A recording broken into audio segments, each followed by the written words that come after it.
Vadodara parents એસોસિએશનના પ્રતિનિધિ મંડળે એફઆરસીના નવનિયુક્ત સભ્યોની મુલાકાત લઈ તમામ શાળાની વ્યાજબી ફી નક્કી થાય તેવી રજૂઆત કરી હતી. વડોદરા પેરેન્ટ્સ એસોસિએશનના પ્રતિનિધિ મંડળે વડોદરા ઝોન એફઆરસીમાં નવા નિમેલા સભ્યોની મુલાકાત લીધી હતી. તમામ સભ્યોની શુભેચ્છા સાથે વડોદરાના વાલીઓને દરેક શાળાની વ્યાજબી ફી નક્કી થાય તેવી રજૂઆત કરી હતી. આ નવનિર્મિત સમિતિને વિનંતી પણ કરી છે કે જ્યારે પણ તેઓ ખાનગી શાળાની ફી નક્કી કરે ત્યારે શાળાની સ્થળ મુલાકાત લઈને શાળા દ્વારા રજૂ કરેલા તમામ નાણાકીય આંકડાઓની ચકાસણી કરે.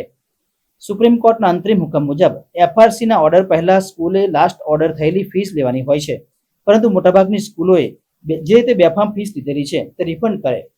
શાળા પાસે રમતગમતનું મેદાન છે કે નહીં, શિક્ષકોને આપવામાં આવતો પગાર, શાળા દ્વારા લેવામાં આવતી ફી કયા માળખા અંતર્ગત લેવામાં આવે છે, આપવામાં આવતી ફીની રસીદ સાથે અને એકાઉન્ટ અલગ અલગ છે કે કેમ, સ્કૂલ ટ્રસ્ટ દ્વારા ચલાવતી હોય અને એમાં નહીં નફાની નુકસાની ભાવના સંકળાયેલ હોય છે, માટે ટ્રસ્ટના એકાઉન્ટથી કોઈ અંગત ખાતામાં પેમેન્ટ ટ્રાન્સફર કરી ગેરરીતિ કરતી સ્કૂલ ઉપરની ચકાસણી, શાળામાં ભણતા વિદ્યાર્થીઓના ગુણાંકમાં શાળા પાસે રમતગમતના સાધનો, લેબોરેટરી અને પુસ્તકાલયની વ્યવસ્થા છે કે કેમ.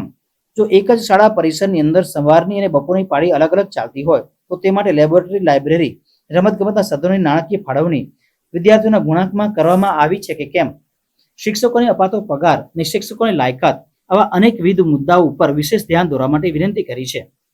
આ ઉપરાંત ફીઝના ઓર્ડર થયા બાદ વાલીઓને તેની જાણકારી મળી રહે તે માટે નોટિસ બોર્ડ ઉપર ઓર્ડર હોય અને સ્કૂલ વેબસાઇટ ઉપર ઓર્ડર ઉપલબ્ધ રહે. આજે વાલી મંડળ સાથે શુભેચ્છા મુલાકાત થઈ છે અને પિલ્લર સાહેબ સાથે એમના મિત્રો સાથે ડિસ્કશન કર્યું અને જે એફઆરસીના કાયદા પ્રમાણે અમારું જે કાર્ય ચાલી રહ્યું છે એ અમારી જવાબદારી સારી રીતે નિભાવીશું અને વિદ્યાર્થીઓને ન્યાય મળે અને શાળા સંચાલકોને ન્યાય મળે એ રીતે એફઆરસીના કાયદામાં રહીને અમે અમારું કાર્ય કરશું.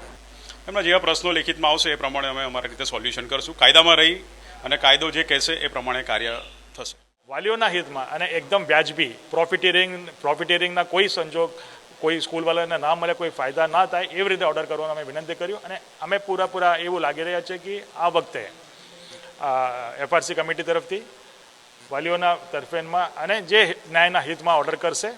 પણ સાથે સાથે તમને તો ખબર જ છે જેટલા બી પબ્લિક ફિગરો વડોદરાની અંદર આવ્યા છે, એમએલએ, આજના એમએલએ કે પૂર્વ મેયર કેરુભાઈ રોકડિયા બી આવતા જ પહેલાં વાલીઓના તરફેણમાં કામ કર્યું, પછી પ્રેસ કોન્ફરન્સની અંદર એના પબ્લિસિટી કર્યું, પાછળથી વાલીઓ માટે કંઈ કરવાના નથી આવ્યા અને મોટા હોદ્દામાં પહોંચી ગયા. એવી રીતે પબ્લિક ફિગરો આની અંદર આવ્યા પછી વાલીઓના કામ કરે એવી અમે આશા બી અમે પ્રગટ.